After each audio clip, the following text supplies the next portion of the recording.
Hello and welcome back to the Team JDG channel. Today I've got a second place ban list deck list for you. I'll start with a skill. Twisted Personality. It says every time you lose life it gets a counter. You can remove 2 counters from it to make your opponent discard a card at random, or you can remove 3 counters from it to destroy a face-up card they control. Then for the monsters we have 3 breakers. That is your back row disruption. Then we have 2 Cyber Dragons. This card's pretty versatile right now, because not only can you special summon it and now you have a beater, sure, but also if your monsters get floodgated or affected by Nightmare Wheel, you can just tribute those off. Or affected by Wall of Disruption. Then we have 1 Golden Ladybug. Very good in here because if you have more life points, that means you can lose more life points, which means you can put more counters on Twisted Personality. In a normal game, without Ladybug, you might activate Personality twice. But if you draw a Ladybug early or middle of the game, you might get 3 or 4 uses out of it, and then it becomes a very powerful skill. Then we have 3 Volcanic Rocket. This is your 19 beater that searches Blaze Accelerator. Then we have your discard fodder for Blaze Accelerator is 3 Volcanic Shells. Has another effect where you can pay 500 if it's in your graveyard and add 1 from deck to hand. So that adds a counter to Twisted Personality, which is pretty important. But then it also refills your Blaze Accelerator. So you could destroy 2 or 3 monsters in a turn potentially with just having 1 copy and 1 Blaze. For the spells we have Blaze Accelerator. This card I think is a lot better now.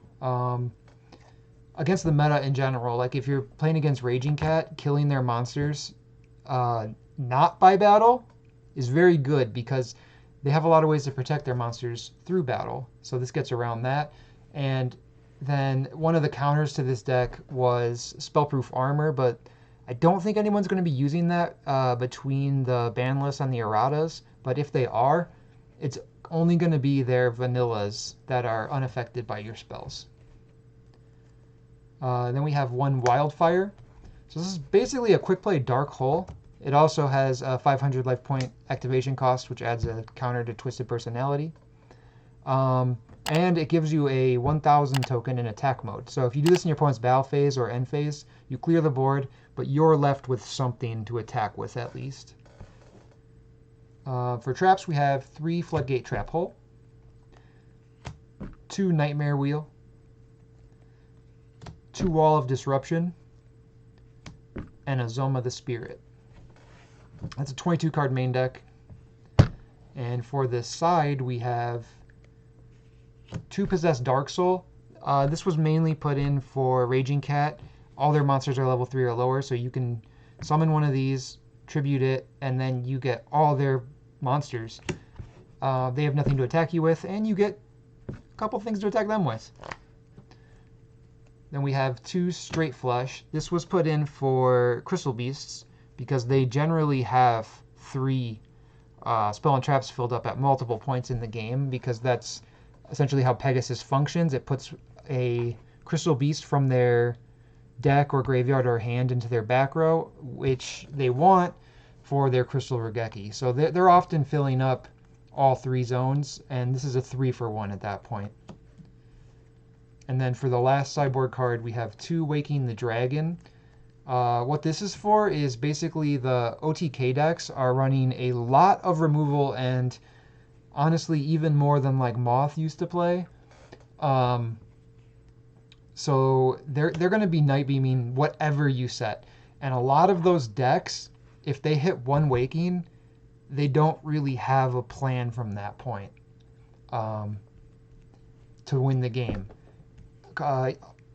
Ojamas could creature swap what you bring out, but pretty much any other deck, whether it's like Gaia or Cyber Darks, if they pop a Waking and either A, they have no monsters on field, you can just bring out Ojama King and that's basically game.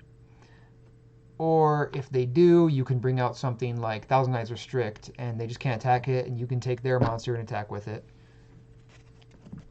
And then for the Waking targets, some people call it an extra deck. We have Arcana Knight Joker, Blue Eyes Ultimate just because it's the biggest, but there is something notable about this card, and that's if you get Heat Waved and they destroy your Waking in the same turn, you can bring this because it's not an effect monster.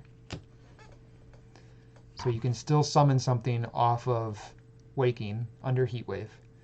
And Cyber End Dragon, Destiny End Dragoon, Ojama King.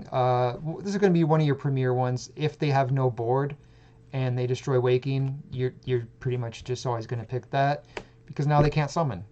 They can't get around it with something like Creature Swap. They need like Book of Moon. And then Thousand Eyes Restrict as the 6th target. I don't run any doubles. You certainly could if you're running more than one Waking. I'll say that in my matches, I summoned an Ojama King because I got Night Beamed when they controlled no monsters. I summoned a Joker. I was trying to play around Book of Moon because I had a spell in hand. That's the only reason. Those are the 2 I summoned today. But if you wanted a double, some of these are definitely cuttable. The Cyber End, potentially cuttable, and probably the Thousand Eyes and the Joker are debatable. But you can also just go with 6 different, and one of these could be Ryu Senshi as well. But honestly, I think I would go with 6 different still, because if you're activating one Waking, you're probably not activating another Waking that game. You're probably just winning. But my matchups were, I played against Crystal Beasts and I won, and then I won against Diamond Dude Turbo, and I won against Knight of Legend Gaia, and then I lost to Unions actually, where game 2 I did resolve a Waking. I won that game, and I resolved a straight flush that game. Game 3 didn't go so well. But I do think this deck is very well positioned for the meta overall because, like I said, you look at Raging Cat and you can blaze their monsters away without using battle. So they're gonna try and use Wabakus and such, but this doesn't care. And they only have like 6 monsters, so if you kill enough of them, they don't have a win condition. And then like things like Gaia, they're on around 6 monsters as well. And they're bigger monsters, but this will just pop them without battle, so it's fine. Crystal Beast, this card's not, I'll admit this card's not especially good, but the deck overall is pretty good against them. And then you do have the sideboard of Straight Flush, which is, if you resolve one, you probably win that game. So I wouldn't be too worried. And then for Ojamas, Ojama match, Armed Dragon, whatever you want to call it, you have the Wakings because they're, like I said, they're going to pop whatever you set. So a lot of times they'll just straight up lose. If they control a monster, they can come out of it with a creature swap.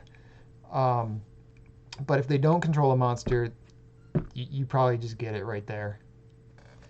But thank you for watching, and we will be back with more deck lists soon.